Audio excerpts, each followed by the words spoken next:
जय श्री कृष्णा, राधे राधे। भगतजनों, आप सबका हमारे YouTube चैनल श्री कृष्ण दीवानी में हार्दिक स्वागत है। आज का यह वीडियो इंदिरा एकादशी के विषय में है।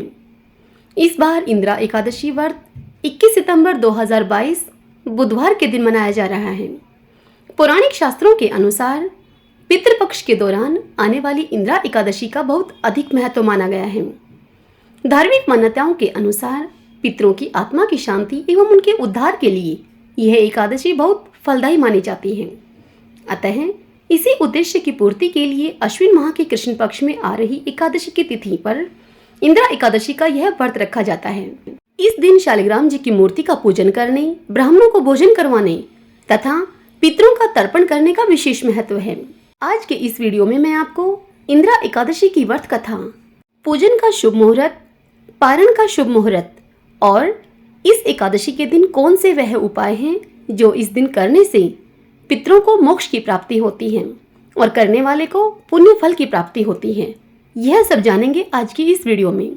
यदि यह वीडियो आपके लिए उपयोगी सिद्ध हो तो इस वीडियो को लाइक करें और अपने अपनों के साथ इसे शेयर करके पुण्य फल पाइए। ज्ञान बांटने से बढ़ता है। और इसी के साथ आपको यह बता दूं कि यदि आप इस चैनल पर पहली बार आए हैं, मुझे आप पहली बार सुन रहे हैं, तो आप हमारे इस चैनल श्री कृष्ण दीवानी को सब्सक्राइब कर लीजिए।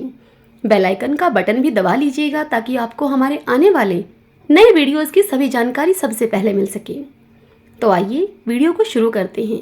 सबसे पहले हम इस इंदिरा एकादशी व्रत के पूजन का शुभ मुहूर्त जानते हैं।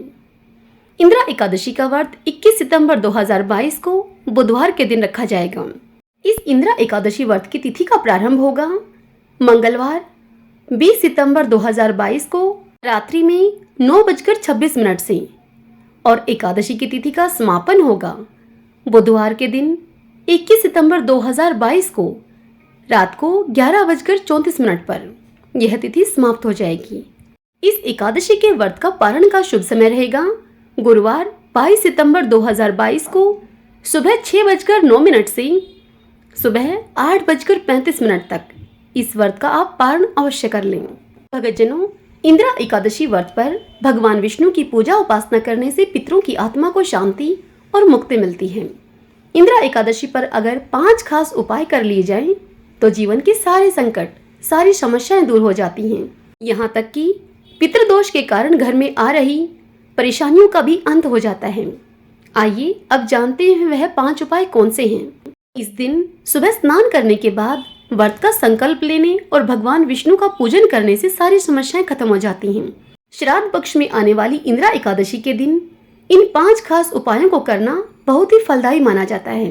जिन लोगों की कुंडली में पितृदोष की समस्या है, उन्हें इंदिरा एकादशी पर भगवान शालिग्राम की पूजा करनी चाहिए। शालिग्राम जी को पीले फल, पीले फूल और हल्दी मिला हुआ जल अर्पित करने से पितृदोष की समस्या दूर होती है। इस दिन घर के आंगन में लगी तुलसी के पास घी का दीपक जलाएं और ये काम करते समय ओम नमो भगवते वासुदेवाय या फिर ओम वासुदेवाय नमः इस मंत्र का जाप करें। इसके बाद तुलसी माता की 11 बार परिक्रमा करते हुए भगवान विष्णु को याद करें, उनका स्मरण करें। यदि आपका रुपए पैसे के मामले में हाथ तंग चल रहा है, तो इस दिन भगवान विष्णु को पीले फल, पीली मिठाई और पीले फूल अवश्य अर्पित करें। इसके बाद यही चीजें गरीबों में बांटें। आपके द्वारा इस दिन ऐसा करने से आर्थिक मोर्चे पर आपके हालात जल्द ही सुधर जाएंगे। इंदिरा एकादशी के दिन पीपल के पेड़ के पास सरसों के तेल का एक दीपक प्रज्वलित करें और पितरों की आत्मा की शांति की कामना करें। आपके जीवन में चल रही तमाम समस्याएं आपके ऐसा करने से नष्ट हो जाएंगी। इंदिरा एकादशी के पावन अवसर पर अपने घर में विष्णु सहस्त्रनाम का पाठ अवश्य करें। भजन कीर्तन करने से भी भगवान श्री हरि प्रसन्न होते हैं। इस दिन जरूरतमंदों और ब्राह्मणों को भोजन कराएं। आइए अब हम सब इंदिरा एकादशी की व्रत कथा को सुनते हैं। सब बोलिए विष्णु भगवान की जय। ओम नमो भगवते वासुदेवाय। युधिष्ठिर ने पूछा, हे मधुसूदन, कृपा करके मुझे यह बताइए कि अश्विन के कृष्ण पक्ष में कौन सी एकादशी होती है। तब भगवान श्री कृष्ण बोले, हे राजन, अश्विन कृष्ण पक्ष में इंदिरा नाम की एकादशी होती है। उसके व्रत के प्रभाव से बड़े बड़े पापों का नाश हो जाता है।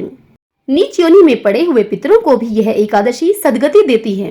हे राजन, पूर्व काल की बात है, सतयुग में इंद्रसेन नाम से विख्यात राजकुमार थे। जो अब महिष्मतीपुरी के राजा होकर धर्म पूर्वक प्रजा का पालन करते थे। उनका यश सब ओर फैल चुका था। राजा इंद्रसेन भगवान विष्णु की भक्ति में तत्पर होकर गोविंद की मोक्षदायक नामों का जप करते हुए समय व्यतीत करते थे और विधि पूर्वक अध्यात्म तत्व के चिंतन में वह संलग्न रहा करते थे। एक दिन राजा राज्यसभा में सुखपूर्वक बैठे हुए थे। इतने में ही देवऋषि नारद आकाश से उतरकर वहां पर आ पहुंचे।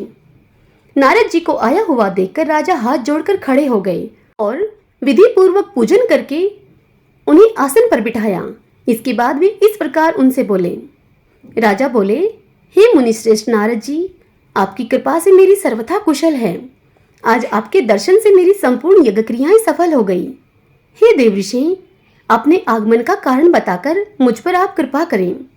तब नारद जी ने राजा से कहा कि हे नरश्रेष्ठ, सुनो, मेरी बात तुम्हें आश्चर्य में डालने वाली है।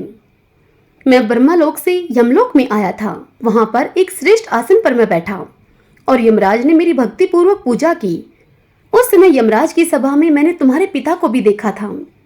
वे व्रत भंग के दोष से वहां पर आए थे। हे राजन, उन्होंने तुमसे कहने के लिए मुझे एक संदेश दिया है, तुम उसे सुनो। तुम्हारे पिता ने कहा है कि बेटा, मुझे इंद्रा के व्रत का पुण्य देकर स्वर्ग में भेजो तुम। उनका यह संदेश लेकर मैं तुम्हारे पास आया हूँ। हे राजन, अपने पिता को स्वर्गलोक की प्राप्ति कराने के लिए तुम इंद्रा का व्रत करो। तब राजा ने पूछा, हे नारद जी, कृपा करके इंद्रा का व्रत बताइए। किस पक्ष में, किस तिथि को और किस विधि से इस व्रत को करना चाहिए। तब नारद जी ने कहा, हे राजेंद्र, सुनो, मैं तुम्हें इस व्रत की शुभकारक विधि बतलाता हूँ। आश्विन माह के कृष्ण पक्ष में दशमी के उत्तम दिन को श्रद्धा युक्त चित्त से प्रातः काल आप स्नान करें। फिर मध्याह्न काल में स्नान करके एकाग्रचित होकर एक समय भोजन करें और रात्रि में भूमि पर सोएं। रात्रि के अंत में निर्मल प्रभात होने पर एकादशी के दिन दातुन करके अपना मुंह धोएं। इसके बाद भक्तिभाव से निम्नांकित मंत्र को पढ़ते हुए इस एकादशी के उपवास का नियम ग्रहण करें। अधस्थित्वा निराहारः सर्वभोग विवर्जितः शवो भोक्षये पुंडरीकाक्ष शरणं मे भवाचयोत। अर्थात, हे कमल नयन भगवान नारायण, आज मैं सब भोगों से अलग होकर निराहार रहकर कल भोजन करूंगा। हे अच्युत, आप मुझे शरण दें। इस प्रकार उपवास का नियम करके मध्याह्न काल में पितरों की प्रसन्नता के लिए शालिग्राम शिला के सम्मुख विधि पूर्वक श्राद्ध करें तथा दक्षिणा से ब्राह्मणों का सत्कार करके उन्हें भोजन कराएं। पितरों को दिए हुए अन्नमय पिंड को सूंघकर विद्वान पुरुष गाय को खिला दें। फिर धूप और गंध आदि से भगवान हर्षिकेश का पूजन करके रात्रि में उनके समीप जागरण करें। तत्पश्चात सवेरा होने पर द्वादशी के दिन पुनः भक्ति पूर्वक श्रीहरि की पूजा करें। उसके बाद ब्राह्मणों को भोजन कराकर भाई बंधु, नाती और पुत्र आदि के साथ स्वयं मौन होकर भोजन करें। हे राजन, इस विधि से अलस रहित होकर तुम इंद्रा एकादशी का व्रत करो। इससे तुम्हारे पितृ भगवान विष्णु के बैकुंठ धाम में चले जाएंगे। इस कथा को सुनाते हुए भगवान श्री कृष्ण युधिष्ठिर से कहते हैं, हे राजन, राजा इंद्रसेन से ऐसा कहकर देवऋषि नारद अंतर्ध्यान हो गए। राजा ने उनकी बताई हुई विधि के अनुसार अंतपुर की रानियों, पुत्रों और भृत्यों के सहित उस उत्तम व्रत का अनुष्ठान किया। हे कुंती नंदन, व्रत पूर्ण होने पर आकाश से फूलों की वर्षा होने लगी। इंद्रसेन के पिता गरुड़ पर आरूढ़ होकर श्री विष्णु धाम को चले गए और राजऋषि इंद्रसेन भी कंटक राज्य का उपभोग करके अपने पुत्र को राज्य सिंहासन पर बिठाकर स्वयं स्वर्गलोक को गए। इस प्रकार मैंने तुम्हारे सामने इंद्रा व्रत के महात्म्य का वर्णन किया है। इसको पढ़ने और सुनने से मनुष्य सब पापों से मुक्त हो जाता है। सब बोलिए विष्णु भगवान की जय। ओम नमो भगवते वासुदेवाय।